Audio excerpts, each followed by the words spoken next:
Hello guys, today I have this great video from Matt Walsh that one should watch, and the way it unfolds will surprise you. Let's jump in and watch.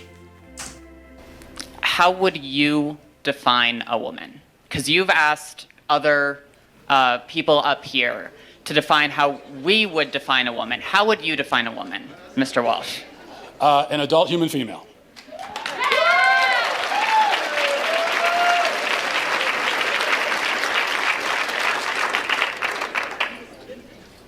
And how don't trans people, how doesn't a transgender woman fit that definition? Female. Because they're not female. They have. You said that you are a biological male, correct? I said I'm transgender. I might be intersex for all we know. About almost as many people in the world are transgender as intersex, and Well- a lot of people don't know.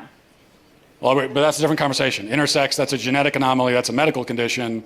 So that's a completely different conversation. That's also not a third gender. That's a genetic anomaly that occurs within the sex binary of male and female. Male and female, there's nothing complicated about that. You know, it's so insane that it has to be explained to an adult. Can you imagine? Can you imagine? Sure. Well, let's watch further. What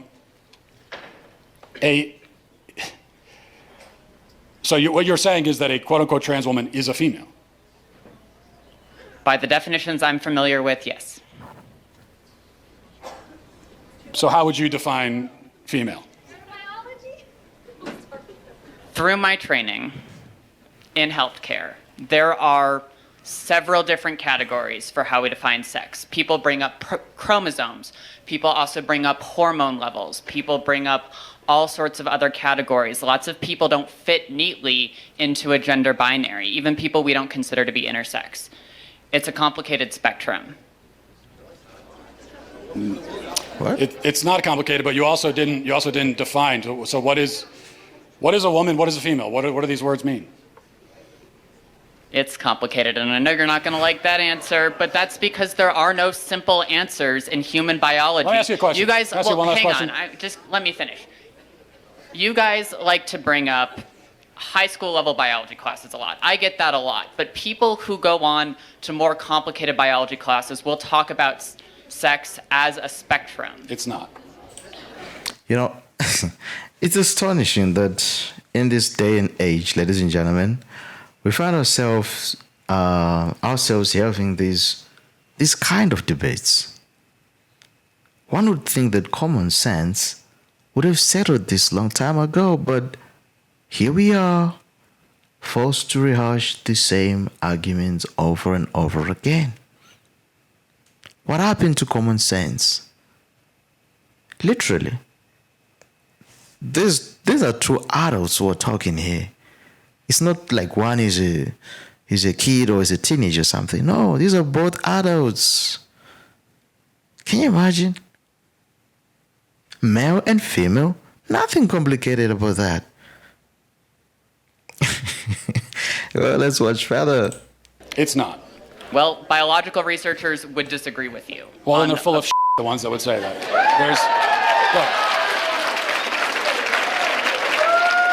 There are All right. There are male gametes and female gametes. Oh, I had one last question. I just have one. I had one quick. Can you come back for 1 second? Because this is an important question. You said you're an EMT. Yes. Okay, if you're responding to a health emergency.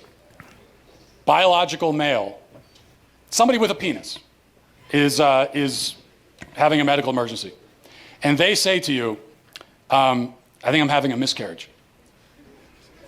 Would you check them to see if they're having a miscarriage? Would you consider that a possibility for them?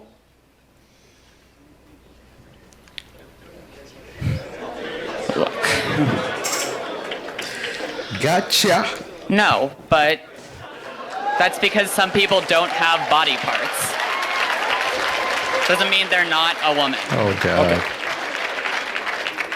Sounds like we've established there are some people who, in principle, can get pregnant, and there are some people who can't. So there's two categories, otherwise known as binary. Lots of women can't get pregnant either. Yeah, but they're still of the nature to get pregnant. The only But reason they can't get pregnant. Yes, but truth matters, right? it does. That's what I'm trying to explain to you. Truth matters, and they can't Okay, get pregnant. That's the truth. So how are they still women? Because they are Whoa. for the same reason that I can rightly say that human beings have two legs. And if a person is born with only one leg, that doesn't call into question the statement that human beings have two legs, okay? A person being born with one leg doesn't mean that now legs are on a spectrum and we can't say anything at all about how many legs a person has. Who knows? They could be a centipede. You know, they could have 100 legs. No, we know human beings have two legs. If a human is born without two legs, something went wrong. They were supposed to have that second leg. Something went wrong. If you meet a person on the street who only has one leg, maybe they had an accident. Maybe they were in war. Maybe something, maybe they were in a car accident. Maybe they had cancer. A leg was cut off. But you know that something went wrong because by their nature, they're supposed to have two legs. Same thing for a woman. A woman by her nature can get pregnant. A man by his nature never can. So if you meet a woman of childbearing age, say she's 28 years old, and she can't get pregnant, you know automatically that something has gone wrong. And she can go to the doctor and find out what that thing is, even if they can't fix it. So that proves that women by their nature can get pregnant because the simple fact that she can't shows you that there's something wrong. This is what is known as the exception that proves the rule. Whereas if a male with a penis can't get pregnant, no doctor on earth is going to run tests to see what's wrong with him. Because they already know it's that he's a male, and there's only male and female, those who can get pregnant and those who can't. So, that's it. Whoa. What I can say is common sense and truth always wins at the end of the day, ladies and gentlemen. Common sense and truth always wins over feelings and fairy tale. Always. Literally.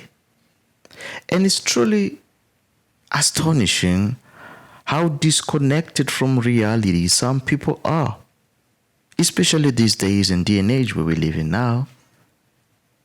There is literally a noticeable gap between perception and reality. How sad. How sad. In the Bible, John 8:31, Jesus said, "If you abide in my word and my word abides in you."